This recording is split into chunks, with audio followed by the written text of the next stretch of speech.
आइए दोस्तों, मैं सुबोध कुमार आपका स्वागत करता हूं आपका अपना YouTube चैनल जिसका नाम है जीके भारत बिहार पर। तो आज का जो हमारा चैप्टर है, एक खास चैप्टर जिसका नाम है राज हड़प नीति, डॉक्ट्रिन ऑफ लैप्स और व्यक्तिगत सिद्धांत। ये तीनों एक ही सिद्धांत का नाम है दोस्तों। और किस गवर्नर के काल में हुआ था? तो लॉर्ड डलहौजी के शासन काल में। तो इसके अंतर्गत जो है किन किन राज्यों को जो है ब्रिटिश शासन में मिलाया गया था और कब मिलाया गया था, इनसे प्रश्न जो है एग्जाम में पूछे जाते हैं, चाहे वह कोई भी एग्जाम हो, दरोगा का एग्जाम हो, बीपीएससी का एग्जाम हो। तो आज इन्हीं प्रश्नों को जो है आज इस वीडियो के माध्यम से बहुत ही सिंपल अर्थात साधारण तरीके से समझेंगे और याद भी कर लेंगे। तो बने रहिएगा मेरे साथ वीडियो के अंतिम तक। और वीडियो अच्छा लगता है तो चैनल को सब्सक्राइब कर लीजिएगा और वीडियो को शेयर और लाइक जरूर करिएगा। तो आइए स्टार्ट करते हैं। व्यक्तिगत सिद्धांत, जिसे अंग्रेजी में कहा जाता है डॉक्ट्रिन ऑफ लैप्स, और राज हड़प नीति, ये तीनों एक ही है। और किस गवर्नर जनरल के काल में इसे लागू किया गया था, तब लगाना है दोस्तों लॉर्ड डलहौजी। ये सब आप सब जानते होंगे, इनको पढ़े भी होंगे, लेकिन क्या होता है कंफ्यूजन हो जाता है। उन्हीं कंफ्यूजन को जो है आज इस वीडियो के माध्यम से आपका हम क्लियर करेंगे। इसके अंतर्गत जो है राज हड़प नीति के अंतर्गत जो है 8 राज्यों को जो है कब्जा में कर लिया जाता है ब्रिटिश के द्वारा। उन्हीं 8 राज्यों का नाम पूछे जाते हैं। तो इन 8 राज्यों का नाम याद करने के लिए बहुत ही सिंपल, साधारण, सुझारू एक ट्रिक का इस्तेमाल करेंगे, एक सूत्र का इस्तेमाल करेंगे। जैसे सूत्र क्या है? सूत्र है सदा जाता संभल कर घाट पर उदय, ताकि खांसी न आए। सदा जाता संभल कर घाट पर उदय, ताकि खांसी न आए। कहने का मतलब है कि उदय के बारे में बोला जा रहा है। छठ पर्व का त्योहार जारी था, उनको घाट पर जाना था। तो वो क्या करते हैं? संभल कर जाते हैं। ऐसा नहीं है कि इसी बार संभल कर जाते हैं, सदा मतलब हमेशा वो संभल कर ही जाते हैं। क्यों? क्योंकि उनको खांसी हो गया था। अगर वो संभल कर नहीं जाएंगे तो उनको खांसी आ जाएगी। बस यही तो कहानी को जो है इसमें इस लाइन में बोला गया है कि उदय जो है घाट पे जाता है संभल कर। क्यों? क्योंकि उसे खांसी आ जाता है। संभल कर जाएगा तो खांसी नहीं आएगा। बस उसे सजा कर सिर्फ बोलना है। जैसे सदा जाता, सदा जा रहा है, संभल कर मतलब एकदम संभल कर जा रहा है। कहां? तो घाट पर। कौन? तो उदय, ताकि खांसी ना आए। सदा जाता संभल कर घाट पर उदय। 2-4 बार बोलिए, याद हो जाएगा। सदा जाता संभल कर घाट पर उदय, ताकि खांसी ना आए। हो गया। इसी में से 8 जो है राज्य समाप्त हो जाता है। अब देखिए दोस्तों, इसमें से ध्यान देना है कि पर का जो है कोई मतलब नहीं है और ताकि का कोई मतलब नहीं है। बाकी आप गिन लीजिए, 1 2 3 4 5 6 7 और 8 हो गया। अब इससे कौन कौन से राज्य का नाम बनता है दोस्तों, वो आप देखिए। पहले सदा से बना क्या? सतारा।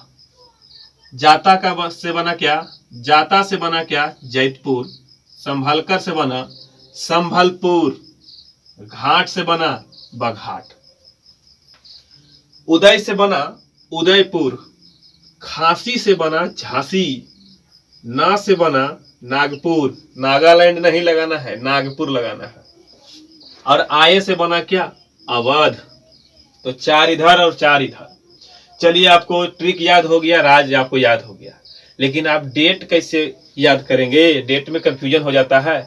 कोई कंफ्यूजन नहीं होता है। मेरा वीडियो बनाने का उद्देश्य ही है कि आपको जो है कंफ्यूजन से बाहर निकालकर फेंक देना। अब देखिए, डेट याद करने के लिए आपको लॉर्ड डलहौजी का जो है शासन काल याद रखना होगा। बस जैसे लॉर्ड डलहौजी का शासनकाल पूछा भी जाता है एग्जाम में कि कब से कब तक, तब लगाना है 1848 से लेकर 1856 तक। बस इतना ही आपको याद रखना है। इसका शासनकाल अगर आपको याद है और यह ट्रिक आपको याद है तो धड़ल्ले से ऊपर से नीचे तक सजा दीजिए, हो जाएगा क्लियर। 1848 से लेकर 1856 तक इसका शासनकाल रहा है। लेकिन और एक इसका रहस्य बताते हैं आपको, जब ये 3 साल राज्य को हड़पता था तो अगला साल नहीं हड़पता था, अर्थात 3 साल यह काम करता था और 1 साल रेस्ट लेता था। इस तरीके से आपको क्या ध्यान रखना होगा कि 48 से काम शुरू किया, 49 में काम किया, 50 में काम किया, 51 में किसी को नहीं हड़पा है। फिर देखिए 52 से फिर से काम स्टार्ट किया हड़पने का, तो 52 में किया, 53 में किया, 54 में किया, 55 में किसी को नहीं हड़पा है। ठीक है, उसके बाद अंतिम जाते जाते एक और को हड़प लिया 56 में। तो आपको ध्यान यह रखना होगा कि 51 में काम नहीं किया, 55 में काम नहीं किया, बस। अब उसके बाद ऊपर से नीचे सदा जाता संभल कर घाट पर उदय लिख जाइए ताकि खांसी ना आवे, इसे लिखिए। और 1848 से लगातार सजा दीजिए 56 तक, जिसमें 51 को नहीं लगाना है और 55 को नहीं लगाना है। समझ में आया? जैसे दोस्तों एक पॉइंट ध्यान रखना होगा आपको कि 49 में 2-2 को एक ही बार हड़प लिया था। 1849 में 2-2 को याद रखना है। 1849 में 2 को याद रखना है, 2। यूं तो समझिए 3 को आप याद रख सकते हैं, लेकिन इसके तहत पहले आप 2 ही याद रखिए। एक और जो है 49 में ही जो है विलय किया गया था, उसे हम बाद में बताते हैं। तो सबसे पहले आपको यह याद रखना होगा 1848 से लेकर 1856 तक। क्लियर? अब देखिए 1848 में 17, इसको सीरियल वाइज से लिख दिए, सदा जाता संभल कर घाट पर उदय। कौन जाता है? पर का कोई मतलब नहीं, उदय का मतलब उदयपुर, ताकि खांसी ना आवे। तो खांसी का मतलब क्या? झांसी। ताकि का कोई मतलब नहीं, ना का मतलब नागपुर, और आए का मतलब अवध। आए का मतलब अवध हो गया। अब इसको बैठाइए। 1848 से शुरू हुआ इसका शासनकाल, लूटना शुरू कर दिया है, मतलब कब्जा करना शुरू कर दिया, तो 1848 में। ठीक है, फिर 1849 में 2 को याद रखना है दोस्तों, यही आपको दिमाग में मेंशन रखना है कि 1849 में 2 को, सदा का मतलब 17, 1848, जाता और संभल कर, यानी कि जैतपुर और संभलपुर को 1849 में विलय कर लिया था। यही आपको याद रखना है। 1849 लगातार है। उसके बाद क्या है? 50। देखिए 1848 एक ईयर, 1849 दूसरा ईयर, 1850 तीसरा ईयर। अब काम नहीं करेगा, 51 में नहीं हड़पेगा। क्लियर? अब आए 52 से फिर शुरू करना है, उदय से शुरू करिए। 52 किया, 53 किया झांसी, 54 किया नागपुर, फिर 3 साल काम कर लिया, 55 में नहीं करेगा। फिर 56 में अंतिम में किसको? अवध को कब्जा में ले लिया। क्लियर? तो सदा जाता संभल कर घाट पर उदय, ताकि खांसी न आए। क्लियर? 1848, 1849, 1849, फिर 1850, 51 में नहीं, फिर 52, 1852, 1853, 1854, फिर 55 नहीं, फिर 1856। क्लियर है? 1-2 बार प्रैक्टिस करिएगा। अगर इस वीडियो को 2 बार देख लीजिएगा तो फिर तीसरे बार देखने की जरूरत नहीं होगा। समझे? अब एक क्वेश्चन आपको ध्यान रखना है कि अवध को जो है पूछा जाता है कि डलहौजी के द्वारा जो है ब्रिटिश शासन में मिलाया गया था, किस रिपोर्ट के आधार पर, किस रिपोर्ट के तहत यह प्रश्न पूछे जाते हैं। तब आंसर लगाना है दोस्तों, आउटरम। कौन सा रिपोर्ट के आधार पर अवध को जो है डलहौजी ब्रिटिश शासन में मिलाया था? तो आउटरम रिपोर्ट। इसे मिलाया और खुद दे आउट हो जाता है, तो आउटरम रिपोर्ट के आधार पर जो है आ से आउटरम हुआ भी और आ से अवध भी हो जाता है। तो रिपोर्ट और जो है राज्य का नाम दोनों मैच भी करता है। तो आउटरम रिपोर्ट के आधार पर जो है अवध को डलहौजी मिलाया था ब्रिटिश शासन। क्लियर? अब आए दोस्तों, जो हम बता रहे हैं कि 1849 में एक और प्रश्न पूछे जाते हैं, वो और कोई नहीं था, जानते कौन था? पंजाब। पंजाब का जो विलय है 1849 में ही ब्रिटिश शासन में किया जाता है। पंजाब का विलय जो है 1849 में ब्रिटिश शासन में ही किया गया था। अब 1849 का बात है तो पूछ लेगा कि किस गवर्नर जनरल के काल में हुआ था। तो जब आपको याद है कि 1848 से लेकर 56 तक डलहौजी था, तो उसी के शासनकाल में हुआ होगा। तो 1849 में पंजाब को भी कौन विलय किया? तब लगाना है लॉर्ड डलहौजी। क्लियर है? एक दो प्रश्न और जो कि बहुत ही एकदम मजेदार प्रश्न है, जिसमें कंफ्यूजन हो जाता है दोस्तों। भारत में जो है न्यायिक सेवा का जन्मदाता किसे माना जाता है? वारेन हेस्टिंग्स को। तो याद करिए 1773 का रेगुलेटिंग एक्ट, जिसके तहत जो है इसी वारेन हेस्टिंग्स को क्या कर दिया जाता है? बंगाल का गवर्नर था, इसे बंगाल का गवर्नर जनरल बनाया जाता है।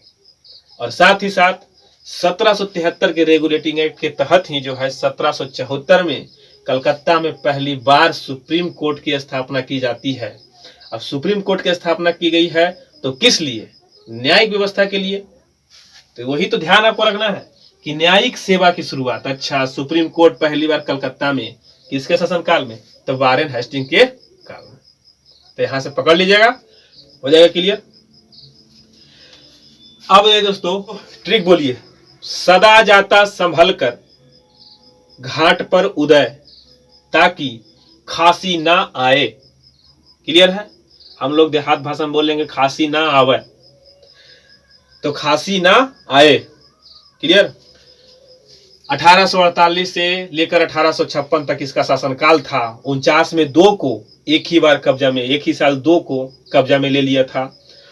सदा से सतारा, जाता से जैतपुर, संभल कर मतलब संभलपुर, घाट से बघाट, घाट से बना बघाट, उदय से उदयपुर, ताकि से कुछ नहीं, खांसी से झांसी, ना से नागपुर, नागालैंड नहीं लगाना है, आए से अवध। अब किस रिपोर्ट के आधार पर अवध को कब्जा में कर लिया गया था? तब आउटरम रिपोर्ट। क्लियर? अब है जो 1849 में ही जो है डलहौजी के ही शासनकाल में जो है पंजाब को भी जो है विलय कर लिया जाता है। यह भी क्लियर?